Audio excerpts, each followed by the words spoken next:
In this video, we're going to show how to set up AgentOps for monitoring two simple applications that leverage the following methods from Anthropic's Python SDK. Here we are, starting with an empty folder somewhere on our computer, and let's begin by setting up our project with venv and uv. And let's activate our virtual environment like so. Now let's install uv. And for your awareness, I'll be using UV 0.5.11. And now let's scaffold out a little Python project using the UV init command. And just to make sure everything's working as expected, let's run this auto-generated hello.py script. And everything looks good. Now let's install the following packages into our project. Next, let's add an Anthropic API key into our project by creating a .env file.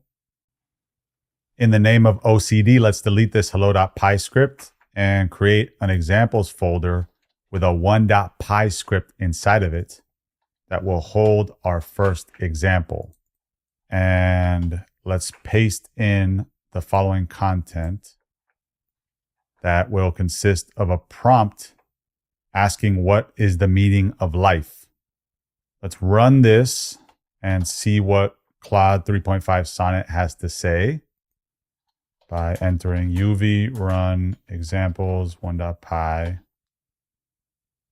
and the output will be written to this file.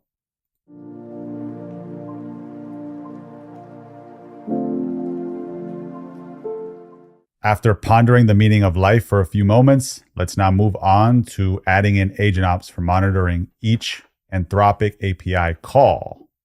To leverage AgentOps, come over to app.agentops.ai in your browser and sign up if you haven't already. And once you're signed up, come over to the API keys page and copy one of the API keys associated with one of the projects in your account into the .env file. AgentOps _ API _ key equals, and then paste in the API key you just copied. After that, let's come over to the 1.py script and import AgentOps on line 5.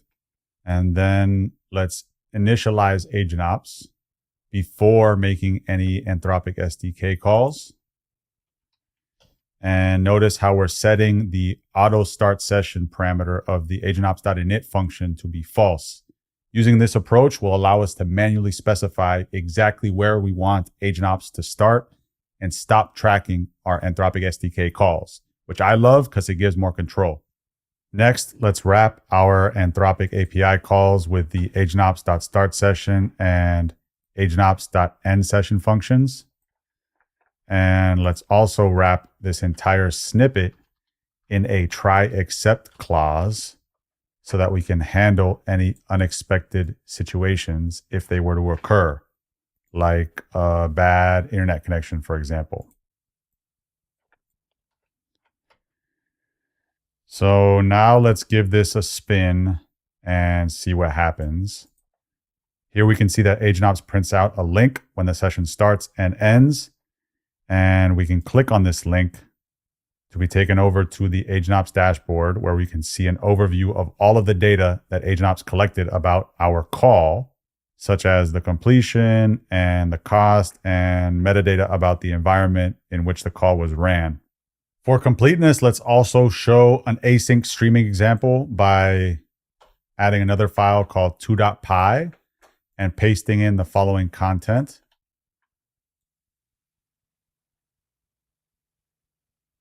And if we run this 2.py script, we will see the meaning of life streamed out to us token by token.